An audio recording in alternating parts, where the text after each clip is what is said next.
जीवन में अगर कम खाएंगे तो शरीर अच्छा रहेगा और गम खाएंगे तो मन अच्छा रहेगा।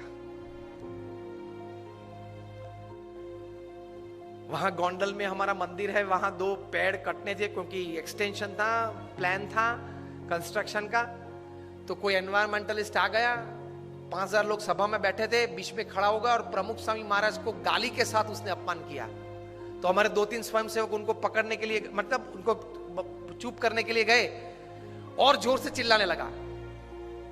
प्रमुख स्वामी ने उनको आगे बुलाया और बोले कि आपको क्या कहना है? अरे आपने ये 2 पेड़ काट दिए, ये एनवायरमेंट की दृष्टि से बराबर नहीं है।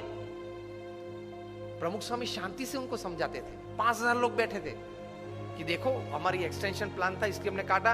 वैसे नर्मदा के किनारे गुजरात में हमने 1 लाख से ज्यादा वृक्ष वहां तैयार किए हैं। अक्षरधाम गांधीनगर में 25,000 से ज्यादा है। वो कुछ सुनने के लिए तैयार नहीं था। 2 बार बोल गया, फिर वहां से चल निकला। प्रमुख स्वामी ने 2 वॉलंटियर्स को कहा कि उनके साथ रहना और जब तक वो बाहर जाए तब तक उनके साथ रहना, क्योंकि वे जानते थे कि शायद उसको मार भी दे। प्रमुख स्वामी ने दोनों वॉलंटियर्स को कहा कि उनको किचन में ले जाओ और भोजन करवा के बाद आप दरवाजे तक उनके साथ जाना। तो ऐसी अपमानित परिस्थिति में भी हमने उनको स्थिर देखा है। तो वो जो बोलते थे वो सही था।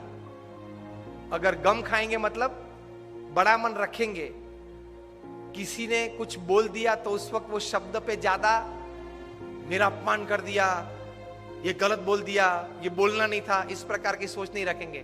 बोल दिया, अनजाने में बोल दिया, in an ignorant state of mind he said, so what? So he could digest. और हमारा मन तो कितना निर्बल है। कोई रिसेप्शन में या प्रसंग में जाके फिर वापस घर आते तो चर्चा क्या होती है देख लेना।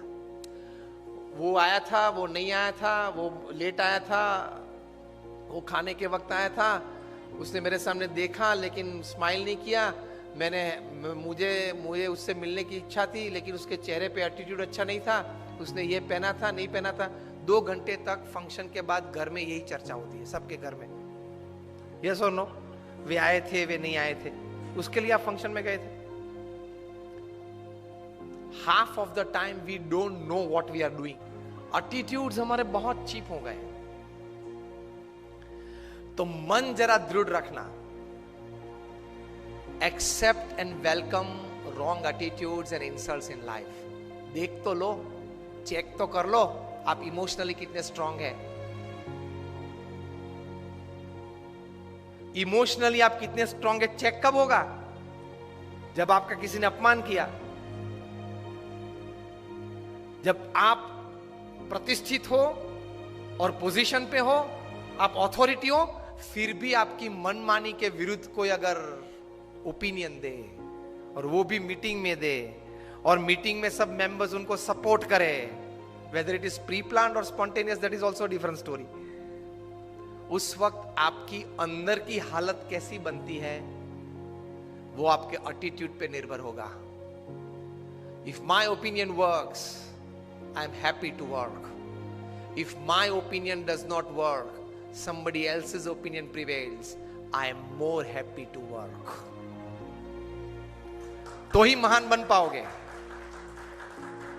स्टीफन कॉवी ने यही बात लिखी है, the 7 habits of highly effective people पुस्तक लिखा जो सबसे प्रसिद्ध मैनेजमेंट बुक है। उसके बाद उन्होंने एक और अच्छी बुक लिखी है, द 8th हैबिट। उसका सब टाइटल है फ्रॉम इफेक्टिवनेस टू ग्रेटनेस, असरकारकता से महानता तरफ। उसमें यही बात लिखी है। और वो क्या था? Don't expect others to change, first change yourself, others will follow. वो व्यक्ति मुझे अनुकूल हो वो बाद में सोचना, पहले कौन सी जगह पे मैं उनको अनुकूल हो सकूं वे पहले आप सोचें। This is spirituality in management. Upanishad में यह बात है। All credits to Stephen Covey, ये विचार के हिसाब से, लेकिन ये विचार हमारे उपनिषद में है। Don't expect others to change. I am quoting Stephen Covey, not just word to word, but letter to letter. Don't expect others to change. First change yourself to suit others, and then others will follow.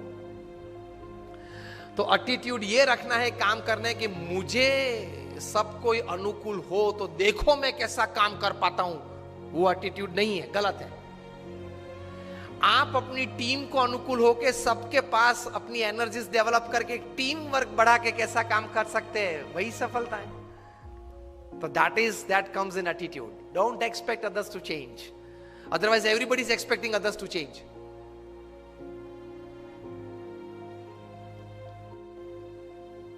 तो प्रमुख स्वामी ये सिखाते थे कि थोड़ा गम खाना, मतलब बड़ा मन रखना, एक्सेप्टेंस लेवल बढ़ाना, इंसल्ट्स या डिसरिगार्ड्स हो तो उस वक्त जरा स्थिर रहना, तो आप आगे बढ़ पाएंगे। You are not checked by your performances, you are checked by how you handled failures.